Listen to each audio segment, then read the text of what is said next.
सम्भाषणसन्देशसंस्कृतमासपत्रिकायां प्रकाशितानां बालकथानां ध्वनिप्रसारणम् इदं बालमोदिनी इति।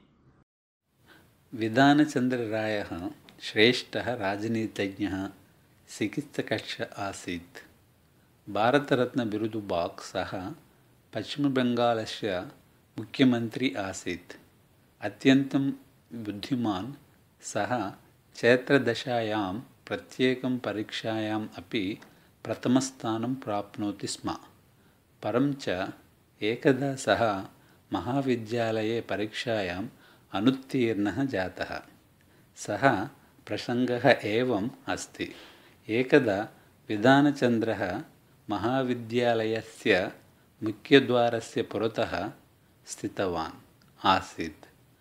तस्मिन् समये एव महाविद्यालयस्य प्राचार्यः स्वीयं यानं चालयन् महाविद्यालयम् आगच्छन् आसीत्। प्राचार्यः अजागरूकतया वाहनं चालितवान्। येन मार्गे गच्छतः एकस्य पथिकस्य घटनं कृतं तस्य यानेन। सः पथिकः आहतः भूत्वा भूमौ पतितः। दैवकृपया तस्य प्राणाः रक्षिताः। तदा एव तत्र आगतः आरक्षकः प्राचार्यस्य विरुद्धं प्रकरणं पञ्जीकृतवान्। विधानचन्द्रः प्राचार्यस्य एव विद्यार्थी। अस्याः घटनायाः प्रत्यक्षदर्शी सः एकः एव आसीत्।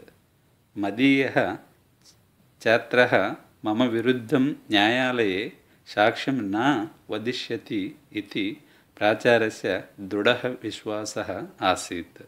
परं विधानचन्द्रः न्यायालये सत्यमेव अवर्णयत्।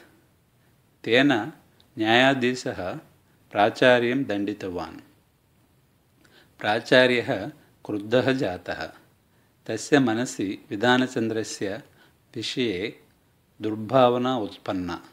तस्मिन् वर्षे अपि वार्षिकपरीक्षायां विधानचन्द्रेण उत्तराणि सम्यक् एव लिखितानि। परं सः न्यूनान् अङ्कान् प्राप्तवान्। परीक्षायाम् अनुत्तीर्णः जातः। विधानचन्द्रः एतस्य कारणं ज्ञातवान्। तथापि सः तस्मिन् विषये किमपि न उक्तवान्। अनन्तरवर्षे पुनरपि परीक्षां लिखित्वा उत्तमैः अङ्कैः उत्तीर्णः जातः। प्राचार्यः विधानचन्द्रम् आहूय प्रोक्तवान्, विगते वर्षे भवान् परीक्षायाम् असफलः जातः। एतस्य कारणं जानाति किम् इति? आम्, जानामि। विगते वर्षे न्यायालये मया सत्यवचनम् उक्तम् इति भवान् क्रुद्धः जातः। मह्यं न्यूनान् अङ्कान् दत्तवान्। अतः अहम् अनुत्तीर्णः जातः। भवतु नाम। सत्यप्रियताया रक्षणे एकस्य वर्षस्य हानिः न महति इति। एतत् श्रुत्वा सः प्राचार्यः नितरां विस्मितः जातः।